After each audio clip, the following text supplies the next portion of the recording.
성탄 주일 예배에 말씀을 드리겠습니다. 또 이 성탄 예배 오신 여러분들을 환영하고요. 하나님께서 위로 주시고 가장 큰 힐링이 무엇인가, 가장 큰 힘이 무엇인가, 하나님과의 나의 관계를 돈독히 이루어가는 신앙의 힘인 줄 믿습니다. 그래서 우리가 환경에 의해서 여러 가지 걱정도 되고 근심도 되지만은 기도의 힘은 더 강하게 되게 하시고 하나님과의 관계를 돈독히 함으로 그것이 여러분에게 큰 힐링이 되실 수 있기를 바랍니다. 자, 제가 오늘 설교는 두 파트로 합니다. 첫 파트는 성탄에 대한 풍경 얘기를 할 거예요. 성탄이 우리 속에서 어떻게 형성되어 왔는가. 그리고 두 번째로 크게는 오늘 말씀을 통해서 말씀 내용이 아니라 그 하나님의 말씀을 받았던 마리아가 어떤 사람이었는가. 그걸 알면은 내 자신은 어떤 사람이 되어야 하는가. 이렇게 이제 한번 깊이 볼 수 있는 기회가 되는 것인데 그렇게 하겠습니다. 우리는 예수님의 탄생일을 성탄, 거룩한 탄생이다 이렇게 말합니다. 이걸 본받아 가지고 교주들이 죽었어요. 그래서 그 신자들이 탄신이라는 말을 씁니다. 우리 한국에서는 예수님의 탄신날을 성탄, 거룩한 탄생, 프랑스어로는 노엘, 성탄을 그렇게 말합니다. 독일어에서는 바이나우튼, 스페인어로는 나비다. 여러분 그 노래 중에 나비다 그런 노래를 들어봤지요. 그렇게 됩니다. 많은 사람들이 이제 우리가 성탄을 지내다 보면 이 성탄이 전 세계적일 것이다 그러는데 성탄은 전 세계적이지 않습니다. 국제적이지요. 스페인이나 유럽이나 미국에 식민지를 했던 나라들은 다 성탄을 지키고 있습니다. 그런데 서구의 식민지가 되지 않고 동북아시아에서 성탄절을 지키는 나라는 유일하게 한국밖에 없습니다. 2차 대전 때 일본은 미국에 패망했지요. 일본에는 성탄절을 지키지 않습니다. 그런 의미에서 하나님의 관점에서 보면 참 저와 여러분은 오묘한 하나님의 섭리와 은총 속에 있는 줄 믿습니다. 우리가 원래 12월 25일이 성탄절이라고 그러는데 예수님은 12월 25일 날 태어나지 않는 것은 상식입니다. 어린이들이 이제 질문할 때 그걸 전혀 생각해 보지 못하고 그러고 그래? 아이가 와서 25일이 성탄절이 아니라던데 그럼 엄마가 대답을 못하면 그게 틀리는 줄 알아요. 그래서 원래는 24일부터 1월 한 7일까지를 성탄의 절기로 지킵니다. 동방정교회, 소련이나 이런 데는 1월 6일, 7일을 성탄절로 지킵니다. 그 이유는 달력을 사용하는 차이 때문에 그렇습니다. 역사를 보면 율리우스력이라고 하는 게 있고 그레고리역이라고 하는 거 있는데 우리 서구 쪽은 그레고리역을 따르고 있기 때문에 성탄의 날짜가 조금 다르다 하는 얘기입니다. 여기까지 잠깐 얘기를 하고 성탄이 우리에게 뭘 주었는가. 아까 우리가 찬양을 통해서도 볼 수 있었지만 어린이들에게 무한한 동심을 주었습니다. 어린이들이 예수님이 탄생하는 그 과정에 참여하고 연극을 하며 저 어렸을 때도 머리에 터번을 두르고 옷을 그 중동 사람 옷을 입어야 되는데 없으니까 비료 푸대를 잘라가지고 입혀도 성탄절 이브 때 와서 예수님 탄생하면서 내 친구는 요셉, 마리아 그렇게 하면 그게 은혜가 되는 거예요. 지금도 미국에서는 성탄절 이브 때 이 드라마를 어마어마하게 만드는 교회가 있습니다. 그래서 전 교인들 수만 명의 교인들이 예수님의 탄생을 재현하면서 낮은 곳에 오신 예수님의 의미가 무엇인가 그런 걸 성탄 이브 때 다시 한번 느끼게 되는 거지요. 그래서 이 기독교 문화가 들어간 것 속에 그 동심을 만들어내는데 이 성탄이 너무너무 강하게 역사를 했습니다. 왜 그런가 하면은 이 아기 예수와 어린아이가 자라면서 동질화를 느끼면서 어떤 그 가치 있음을 느끼면서 그 성품이 형성이 되고 또 교회는 절기 때마다 아기 예수님에 대한 예배와 그리고 여러 가지를 함으로 아이들에게 무한한 희망을 주었고, 그것이 후에 지금 현대 사회로 와서는 성탄절에는 하나님의 선물을 받는데, 그것이 문화적으로 조금 바꿔져서 산타크로스 할아버지가 선물을 준다 해서 어린아이들은 항상 성탄 이브를 기다리는 거지요. 또 부모님의 1년 동안 내내 자식에게 잘못했을지라도 집에 아이들이 걸어놓은 그 양말 있죠. 양말 막 장화 같은 양말을 막 걸어놓으면은 아버지가 빚내가지고 선물을 사서 다 걸어놓으면은 우리 아빠 최고, 우리 아빠 최고 하면서 다음 해의 성탄을 기다렸는데, 보니까 여기에도 그런 분들이 좀 많이 있는 것 같습니다. 그러면서 성탄이 문화화되는 거예요. 어린이들에게 무한한 힘을 주었고요. 그리고 성탄은 또 우리들에게 뭘 주었냐면은 가난하고 약한 것을 생각하게 되었어요.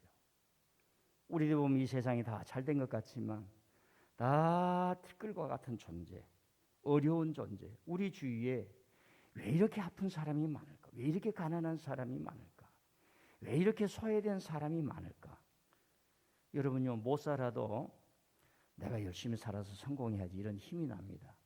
근데 버림받은 거예요. 소외된 거예요. 사회가 한 계층을, 한 사람 서로 살아가다가 친구 간에 내가 버림받았다, 이런 생각이 들면 살아날 기력이 없습니다. 예수님의 성탄의 탄생은 그런 이들에게 희망을 주는 거예요.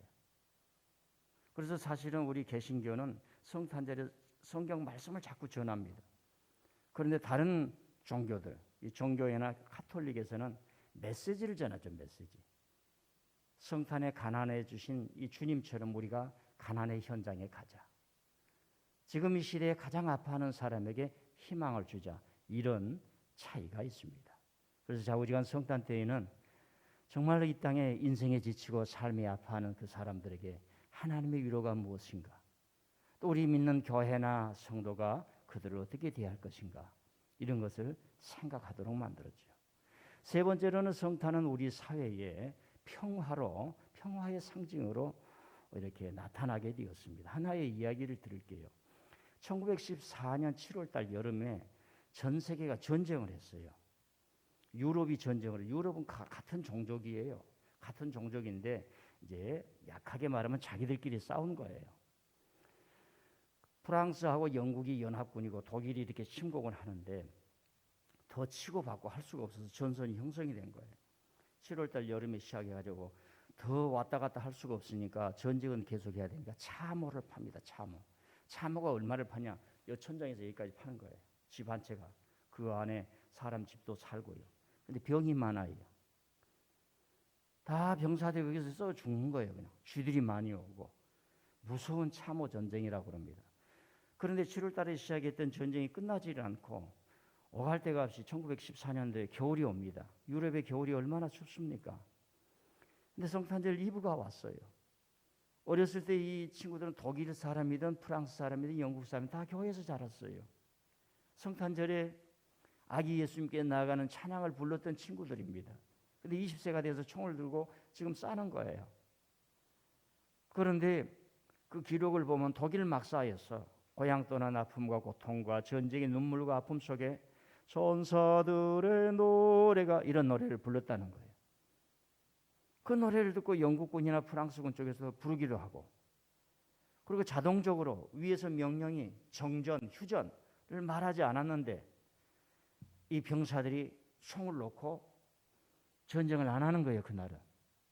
그래서 유명한 그 정전의 날이다, 이런 이야기를 하게 됩니다. 그래서 서로 만나서, 그때 당시는 군인들에게 춥고 그러니까 다 보급품이 나갈 때 위스키를 다 줬다고 그래요. 그래서 일반 사람 위스키를 많이 만드는 공장을 돌리면서 전쟁을 했다고 그러는데 서로 위스키를 나눠 먹기도 하고 서로 자기들의 어떤 것들을 하기도, 나눠주기도 하고, 거기에 이발사가 있으면은 서로 적과 동지 간에 머리를 잘라주고, 그리고 전쟁이 흘렀습니다. 그 이후에 적과 내통했다고 처형을 했다는 기록은 제가 보지를 못했습니다. 결국은 위에 상관들이 그런 성탄의 정전은 앞으로 없다라고 하는 것으로 함으로 말미암아 전쟁이 계속되는, 좌우지간 성탄을 통해서 인류에게 상징으로 제공해 주었던 것이 뭐냐? 평화를 생각하게 했다는 겁니다. 예수님은 무기를 쓰지 않고 그리고 모든 그 폭력을 몸으로 방어하면서 서로 사랑하라는 메시지를 남겼기 때문에 인류가 예수님의 성탄을 생각하면 평화를 다시 생각하고 우리가 이 땅에서 해야 될 일이 평화를 만들어내는 일이다. 이런 지도자들을 만들어내고 전략을 만들어내고 서로 외교를 하게 되고 그런 문화를 만들어 왔던 겁니다. 자, 성경에서는 두 가지의 예수님의 오심을 말합니다. 오셨던 예수님 그리고 앞으로 오실 예수님을 말합니다. 그럼 우리가 질문을 할 수 있어요.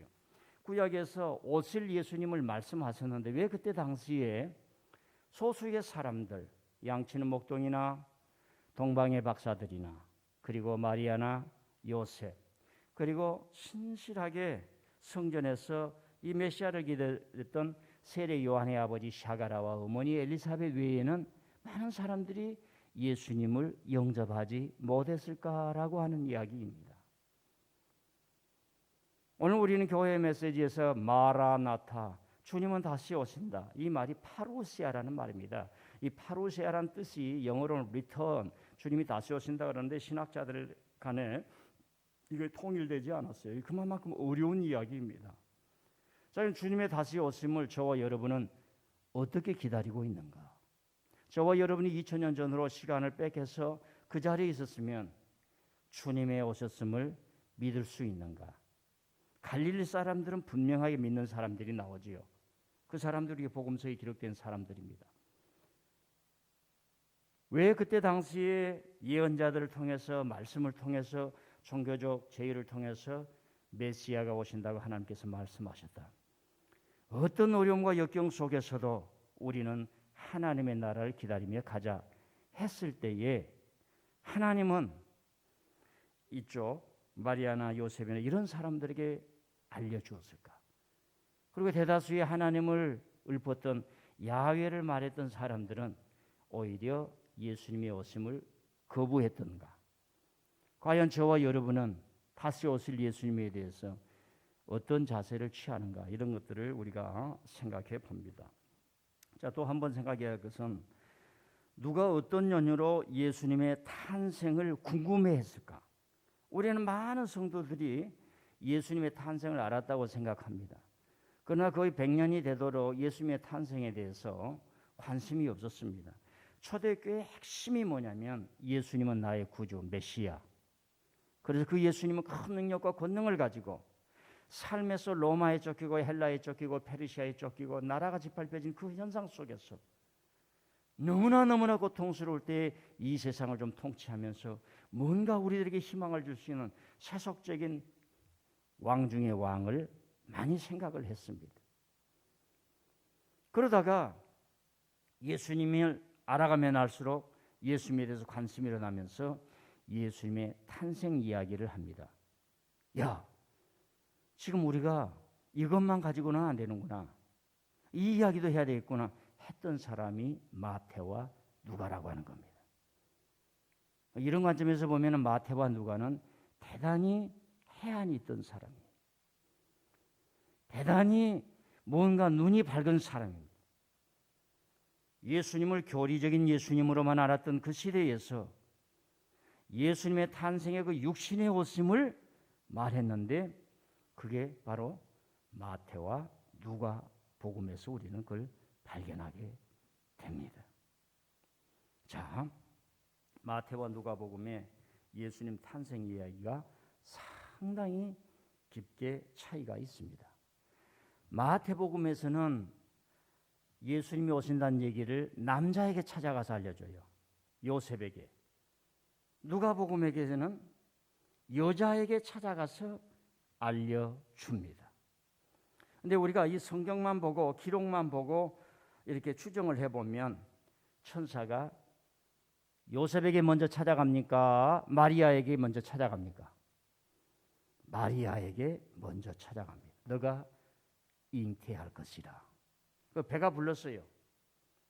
여성들은 배부른 기억이 있지요. 남성들도 배부른 기억이 있습니다. 열심히 잡수면 배가 이렇게 쭉 나오지요. 그러니까 마리아가 정혼을 했어요. 약혼을 했는데 그때 당시는 다 약혼을 합니다. 요즘은 뭐 시속 100km로 가기 때문에 약혼이 어딨냐? 결혼식도 20분에 빨리 해 주십시오 라고 하는 시선인데, 그때 당시에는 약혼을 해서 3년에서 5년은 거쳐야 되는 겁니다. 왜 그렇게 오래 걸리느냐? 어린 아이 때 약혼을 하는 거예요.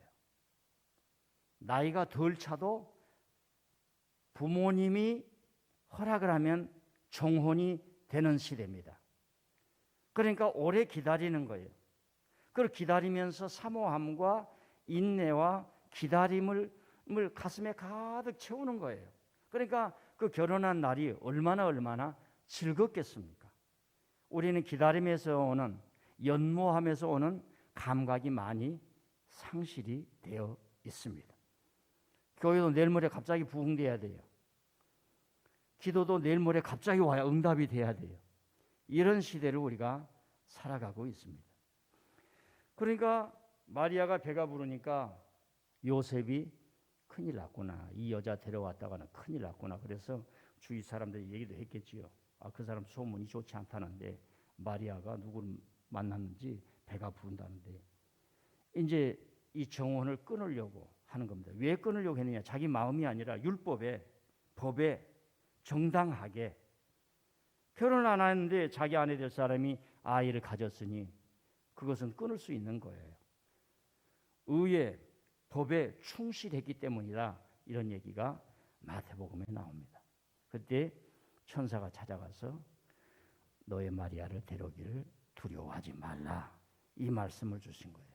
그래서 보면은 누가복음에 먼저 천사가 마리아에게 찾아가서 말을 했다, 이렇게 우리가 생각을 할 수가 있는 겁니다. 그러면 왜 이렇게 마태와 누가는 예수님의 이야기를 하고 초대교회가 예수님의 성탄, 육신으로 오신 예수님을 강력하게 얘기를 할 수밖에 없었는가? 이단 때문에 그렇습니다. 왜 그러느냐? 초대교회에 한번 따라합시다. 영지주의, 말시온, 이런 사람을 합니다. 도케티즘이라고 하는 거예요. 왜 그런가 하면은 우리가 가진 육신, 우리가 가진 이 세상, 우리가 가지고 살아가는 이 역사, 이것은 다 허무하다는 거예요. 필요 없는다고 하는 거예요. 거룩한 것이 아니라고 하는 거예요. 그러니까 순수한 초월적인 하나님 나라, 이데아의 세계, 저 천국만 귀하게 여겨지는 거예요. 그래서 육신은 가짜라고 하는 겁니다. 어떻게 거룩한 하나님이 거룩하지 않는 육신을 입을 수 있느냐? 예수님이 육신으로 오셨지만 그 육신은 가짜다. 그래서 한번 따라합시다. 가연설, 가짜로 현현했다라고 하는 겁니다. 이런 이야기들이 성도들에게 막 번져갑니다. 번져가는 거예요.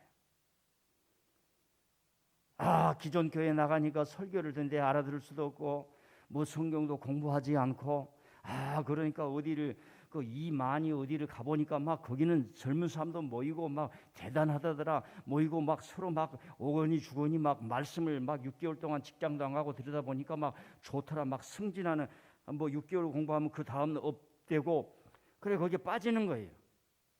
보니까 기존의 교회는 뭐 맹숭맹숭하는 거예요. 다 거기 갔던 사람들이, 거기가 다 교인들이 가는 거예요. 초대교회도 그렇습니다. 그 지식과 그 문화가 어마어마하게 추구하는 거예요. 영지주의라고 하는 거. 육신은 가짜예요. 여러분이 일제시대 때 이 땅에서 우리가 뭘 해야 될 것인가, 이런 것을 가르쳤던 것이 아니라 믿으면 천국 간다, 믿으면 천국 간다, 이 세상은 아무것도 아니다 라고 하는 교육을 많이 기존 교회가 시켰습니다. 그래서 찬송을 부르더라도 초가 삼관인 이 땅에서 우리가 어떻게 살아야 될 것인가, 이 땅의 악에 대해서 우리가 어떻게 저항해야 될 것인가, 이 땅의 독재자들에 대해서 어떻게 저항해야 될 것인가, 왜 내 아들이 독재자의 손에 죽어야 되느냐, 왜 내가 돈 많은 사람에게 내 자녀가 가서 기계에 꼬여가지고 죽어야 되느냐, 이런 생각을 안 가르친 거예요. 그때의 마태와 누가라고 하는 이런 지성인들이, 대단한 사람들이 그 영혼만을 추구하고 초월만을 추구했을 때 예수님은 핏덩어리 같은 사람, 그런 너희들이 손가락질하고 루저라고 말하고 볼품없는 사람들이라고 하고 언제든지 갑질할 수 있는 연약한 사람, 말구유에 천한 사람으로 오셨다라고 하는 이야기를 성경을 통해서 해주는 거예요. 우리가 성탄을 이해할 때 너무 거룩한 옷을 입혀서 그 원색적인 성탄을 많이 이해하지 못할 때도 있지 않은가 생각합니다. 그래서 초대교회 이제 150년 돼요. 150년. 예수님이 탄생하시고 한 150년쯤. 그리고 예수님이 승천하시고 난 120년쯤. 그 2세기 중반이라고 합니다. 그때부터 예수님의 성탄을 한두 사람씩 얘기를 하기 시작합니다. 교부들이 얘기를 육신으로 오신 예수님을 얘기를 하고 350년도에 율리우스라고 하는 대주교가 성탄절을 공식 절기로 선포를 하는 거예요. 근데 그 절기는 어떤 절기냐? 11월 25일 로마가 태양신을 숭배하는 날이었어요. 어마어마한 큰 축제입니다. 페스티벌 날이에요. 그러니까 기독교가 이 페스티벌을 고쳐야겠다 하는 의미도 있고, 그날이 왜 태양신을 섬기냐면은 12월 25일 그때 당시 기점으로 밤이 짧아지고 어둠이 물러가고 낮이 길어지면서 빛이 온다라고 하는 거예요. 한국에서 마치 우리가 추수 감사주일 예배를 드려야 되는데 상당수 교회들이 추석날을 주일을 추수 감사주일로 하나님께 올리고 있는 것 현대에 와서 여러분들 아실 겁니다. 그런 현상입니다. 그래서 성탄은 이런 식으로 해서 우리에게 전해지고 있습니다. 자, 이제 한번 이 오늘 읽은 말씀을 통해서 한번 근원적인 질문을 해보겠습니다. 도대체 마리아는 누구였을까? 마리아는 누구였기에 하나님이 이 딸을 점지했을까? 천사를 통해서 전해라고 합니다. 너는 은혜 받은 자다. 너는 은혜 받은 자다. 하나님의 은혜를 입어 하나님의 선택을 입었다. 하나님의 나라를 위해서 너의 인생은 살아갈 사명이 있고 목적이 있는 딸이다. 이런 얘기예요. 자, 마리아는 많은 사람들이 얘기하기를 10대 중반에서 후반의 나이라고 합니다. 요즘은 10대 후반과 중반과 후반에 아기를 가졌다 그러면 그게 허용이 안 되지만은 고대 시대에는 이미 어른이죠. 이때 당시에 로마인들의 평균 나이가 얼마일 것 같아요? 자, 찍으세요. 조른 사람이 있으니까 20살, 20세 중반, 30대 초반, 30대 중반. 자, 네 가지 찍어요. 1번 아멘. 20대 초반. 2번 이제 로마의 평균 나이 20대 후반, 30대 초반, 30대 후반. 1번 아멘, 2번 아멘, 3번 아멘, 4번 아멘. 예, 그 로마 사람들의 평균 나이가 25세 전후예요. 여성은 23세. 오래 산 사람도 있겠지요. 아이들이 너무 많이 죽는 거예요. 그래서 노예들 여성을 데려다가 자유를 주는 거예요. 그리고 약속을 받아, 서약을 받아 5명 이상은 자녀를 낳으라는 겁니다. 그리고 여성에게 자유를 주는 제도가 있었어요. 노예를 데려다가. 왜? 너무 아이들이 죽어요. 뭐 때문에? 전염병 때문에. 로마는 전쟁을 해야 되잖아요. 사람이 많이 돼야 되잖아요. 그리고 로마 시민들도 최소한 4명 이상은 자녀를 가져야 된다. 이런 법이 있어요. 여러분들 로마 시대에 살았으면 자식들이 우글우글해서 얼마나 행복했겠습니까? 그러니까 25세 전후로 로마 사람들, 그때 당시 로마의 사람들이에요. 25세 전후로 평균 나이가 됐는데 10대 중반에서 후반에 마리아였지 않을까 이렇게 생각하고, 왜 하나님이 마리아를 선택했을까? 이게 중요하잖아요. 우리가 한번 생각해 볼 필요가 있잖아요. 성경을 한번 보십시다. 38절 보십시다. 38절 말씀. 시작. 마리아가 이르되 주의 여종이오니 말씀대로 내게 이루어지이다 하매 천사가 떠나가니라.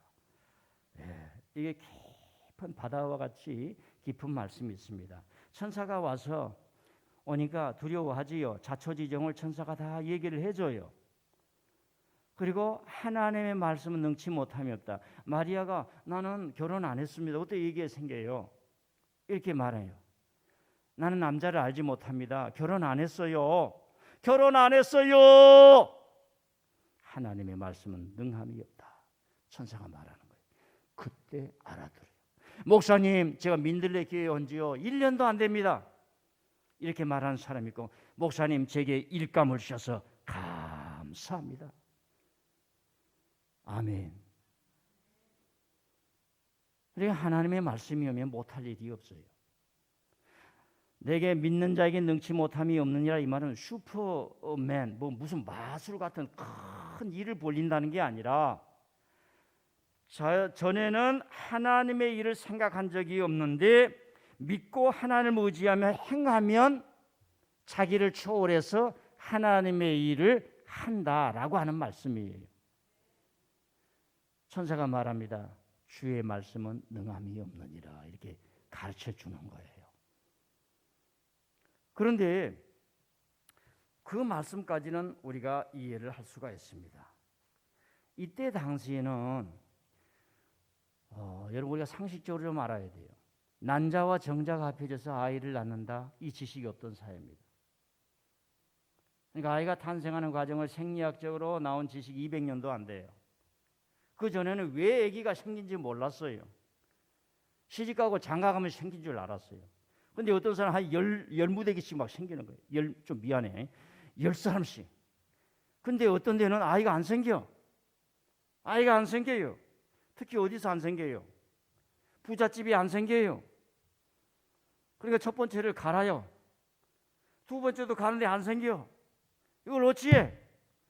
저 집은 이제 부잣집인데 자손이 끊어졌다고 온 동네에 조롱을 받는 집이 돼요. 그래서 뭐가 생겨요? 씨, 말에 올리기도 싫어요. 그런 것들이 생기는 거예요. 여러분, 인간의 욕망 속에 생명을 무시해서 지금 컴퓨터에 들어가서 홍콩에 있는 정자은행에 클릭을 해가지고 그것이 우편으로 오면은 그 매뉴얼에 따라 자기 몸속에 넣는 그런 과정들이 있어요. 그래서 아버지 없는 아이를 낳는 것을 자랑으로 여기고 그런 사람도 있어요. 여기서 우리는 무엇이 옳냐 그러냐라기보다는 생명이 무엇인가, 하나님의 뜻을 어떻게 받아야 되는가. 생명은 하나님으로부터 오는 것인데, 지금 이 마리아는 주의 계집종이니, 주의 여종 합니다. 주의 여종. 나는 하나님의 사람, 하나님의 종입니다. 하나님의 종입니다. 그러니까 우리가 누구의 아들, 누구의 딸도 될 수 있어요. 누구의 남편, 누구의 아내도 될 수 있어요. 근데 성경이 우리에게 가르쳐 준 것은 본질적으로 생명은 주님의 생명. 여성으로 태어났으면 주님의 여종, 남성으로 태어났으면 주님의 종. 여기까지 우리가 들어가야 돼요. 근데 우리가 막 못 들어갑니다. 왜? 욕망이 있어서. 근데 성경이 우리에게 말하는 거지요. 주의 여종이오니 주의 뜻대로 되게 해 주시옵소서. 이런 마리아 생명 끝입니다. 그날부터 배가 오른 거예요. 그날부터 배가 불러와요. 결혼을 해서 배가 부르면 할렐루야 다 축복해 주는데, 어느 날부터 아무도 모르는데 배가 부른다고 생각을 해봐요. 버스를 타도 배가 부르고, 목사님한테 목사님 안녕하세요 근데 배가 불렀어. 어디서 배 가지고 왔냐? 그럴 수가 있어요?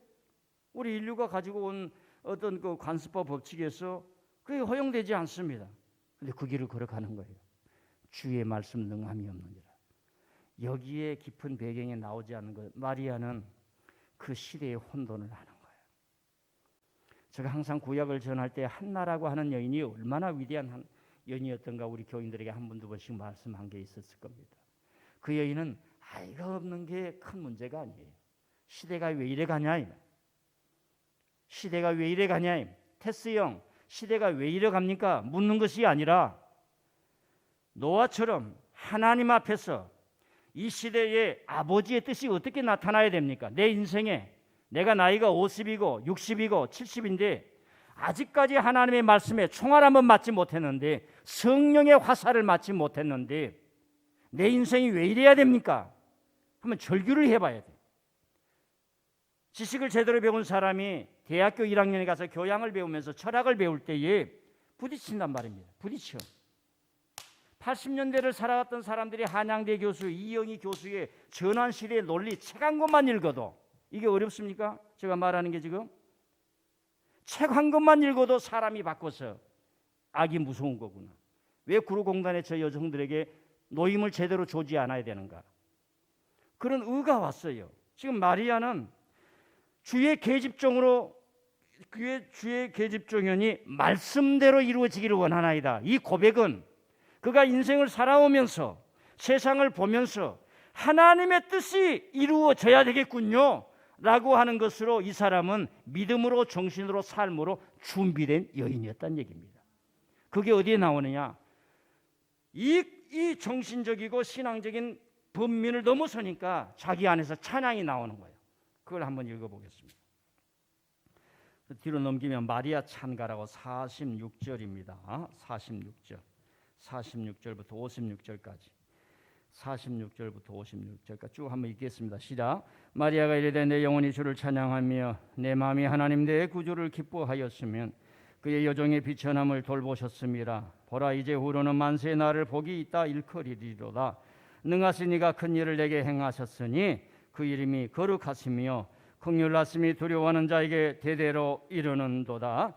그의 팔로 힘을 보이사 마음의 생각이 교만한 자들을 흩으셨고 권세 있는 자를 위해서 내리치셨으며 비천한 자를 높이셨고 51절 52절은 무서운 말입니다.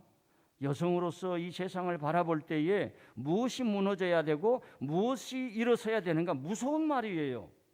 자 53절 시작. 줄이는 자를 좋은 것을 배불리셨으며 부자는 빈손으로 보내셨도다. 그 종 이스라엘을 도우사 긍휼히 여기시고 기억하시되 우리 조상에게 말씀하신 것과 같이 아브라함과 그 자손에게 영원히 하시리로다 하니라. 마리아가 석 달쯤 함께 있다가 집으로 돌아가니라. 이 석 달쯤 있었다는 것은 배가 불러오니까 하나님께 주의 계집종이 했지만은 매일마다의 삶을 어떻게 해야 되는가 그런 것은 다 100% 200% 이해가 되는 게 아니죠. 매일마다 하나님의 새로운 양식을 먹어야 하듯이. 그래서 세례 요한 아직 이름이 없어요.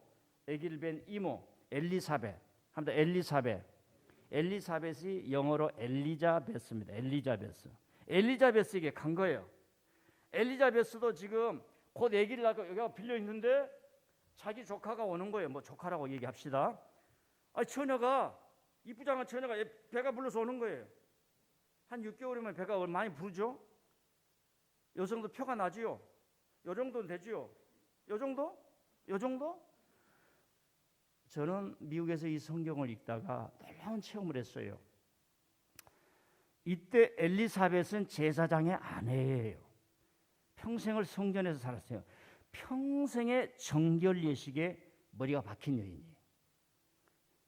그러니까 세상으로 말하면 얼마나 보수겠습니까? 자기 조카가 배가 불러서 짜 이렇게 오네. 너 인연 어디서 딴지 돼가지고 배가 불러오냐 이렇게 얘기를 하는 거예요. 이해가 되십니까? 하나님이 먼저 그 여종에게 은혜를 주신 거예요. 태가 막힌 여인의 태를 여시사 세례 요한을 잉태하게 하는 축복을 받고 하나님의 말씀은 못하심이 없다는 것을 경험한 거예요. 그리고 마리아가 와서 얘기하는 그 자초지종을 얘기하니까 엘리사벳이 석 달 동안 아기를 낳지 않았는데 그 뭘 조리한 걸 뭐라래? 산전조를 내는 거예요. 성경에는 여러분 산전조리도 있습니다. 산후조리가 아니라 얘기 장면. 그 위로를 받는 거야. 3개월 동안 은혜를 받는 거예요. 하나님께 은총을 받는 거예요. 그 안에 요셉이 언젠가 나를 발로 찰 거야. 그런 생각도 있었겠어요? 없었겠어요? 요셉이 나를 언젠가 거절할 거야. 그런데 소문이 오는 거지요. 요셉이 나를 받아들인대. 나와 정혼을 깨지 않고 결혼한대. 그 말씀도 이 마리아가 듣게 되는 거지요. 이런 과정입니다. 한따라 주의 계집이오니 주의 여종이오니 주의 딸이오니 말씀대로 이루어지다. 이 말이요 은혜인 것 같지만 이제 후에 마리아의 삶을 살펴봅시다. 예수님이요 큰 일을 행하시는데 만날 손가락질만 받고 다녀요. 아들이. 그 어머님은 어떡하겠습니까? 아들아 그거 하지 말아라. 그렇겠지요. 저와 여러분이라면. 예수님이 커가는데 하나님의 일을 한다 만날 손가락질을 받고 자기가 한 40대 후반 50대 초반 뭐 이렇게 못된 나이에 마리아가 어머니가 33살의 아들이 심장이 갈갈이 찢겨지는 그 십자가를 봅니다. 엄마가 그 보는 장면이 어떠하겠어요? 그 일생을 가는 거예요. 그걸 견뎌내는 거예요. 오늘 저와 여러분의 자녀들이, 여러분의 교회들이, 또 제가 여러분을 볼 때, 또 여러분이 저를 볼 때 왜 저것밖에 안 되느냐? 이런 것들이 너무 많잖아요. 너무 많잖아요. 예수님이, 마리아가 어머니로서 예수님을 볼 때 그런 얘기 좀 안 하지 말지. 왜 성전에 가서 상을 없냐 아들아? 너 명을 대충 하는데, 이런 얘기가 성경에 한 번도 안 나온다는 얘기입니다. 하나님 안에서 그걸 짊어지는 거예요. 왜요? 주의 계집종이오니 주의 말씀대로 이루어지이다. 이 육신으로 오고 핏덩이로 오고 가난하고 오고 정말 갑질을 당할 수밖에 없는 현장을 오신 예수님을 당당하게 누가복음과 이 마태가 얘기를 하는 거예요. 보라, 우리 예수님은 거룩하고 흠이 없고 순전하고 이대하고 천상과 같은 그런 존재가 아니라 우리처럼 눈물을 흘리는 데서 짓밟히는 그 현장으로 오신 예수님이다. 이 말씀을 전하는 거예요. 모르긴 해도 저는 한국교회 강단이 다 도케티즘에 물든 거예요. 현실을 얘기하면 성도들이 안 들어요. 악과 선을 얘기하면 안 들어요. 좋은 것만 추구하려고 하는 거예요. 그런데 오늘 우리가 성탄에서 다시 한번 이 말씀을 생각해 보게 됩니다. 자, 저와 여러분이 좋은 신앙, 귀한 신앙을 갖고 있었다는 것은 하나님이 선택했던 사람들의 무수한 고난의 길을 통해서 저와 여러분에게 이런 안정적이고 좀 평화로우며 좀 그래도 아버지는 고생했지만 자식들은 좀 호강할 수 있는 길을 만들어둔 것처럼 그런 길이 이루어진 줄 믿습니다. 그래서 우리는 앞서갔던 사람들을 잊을 수가 없어요. 우리 한국교회에서도 앞서갔던 사람들을 잊을 수가 없어요. 제 마음속에 아직 못하고 있는데요. 나는 우리 교인들에게 반드시 한국교회사를 잊고 익혀야 된다. 한국교회사에 오셔서 사랑방을 내놓고 집을 내놓고 교회를 세웠던 그 사람들의 수고, 죽어갔던 수고. 여러분, 일제시대를 빼면은요, 우리 개신교는 한 사람도 죽은 사람이 없어요. 공산주의 몇 사람 빼고는. 왜? 그 전에 가톨릭 교도들이 너무 많이 죽었어. 순교를. 길을 세례 요한처럼 놓았기 때문에. 그런 사람들을 우리가 그리면서 오늘 우리의 신앙을 다시 볼 수가 있는 거죠. 자, 결론입니다. 우리가 마리아처럼 살 수도 없고 마리아와 똑같은 하나님의 사명을 받지는 않아요. 그런데도 이런 질문을 해봅니다. 하나님이 이 사명을 저와 여러분에게 주었다면 우리는 어떻게 할까? 2000년 전에 그 자리에 있었다면 어떻게 했을까? 유교에서는 자녀가 부모님보다 먼저 죽으면 불효라 그랬어요. 부모님의 마음을 아프게 한다. 그런데 어찌하든지 평균 나이가 로마 사람들, 유대인들은 잘 모르겠어요. 25세 전후였는데 마리아는 거의 50대 초반까지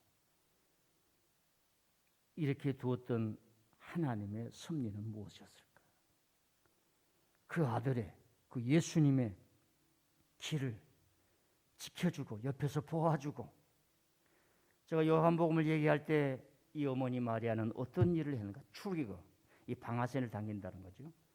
맨 처음 기적을 일으킬 때 얘야 아들아 포도주가 없단다. 어머니 그게 나와 무슨 상관이 있습니까?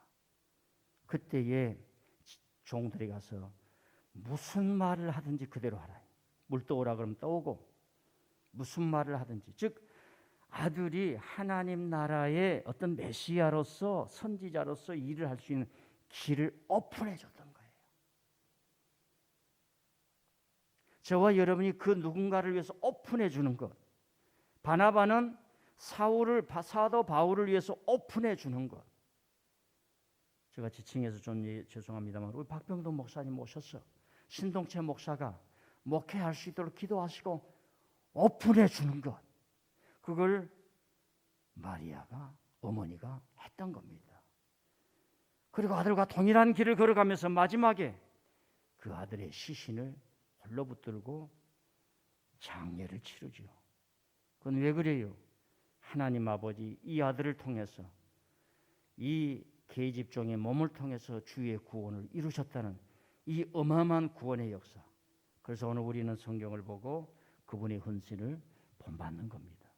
사랑하는 성도 여러분, 우리 성탄절기에 이런 의미 있는 메시지가 좀 이해되고 또 이렇게 묵상되기를 바랍니다. 하나님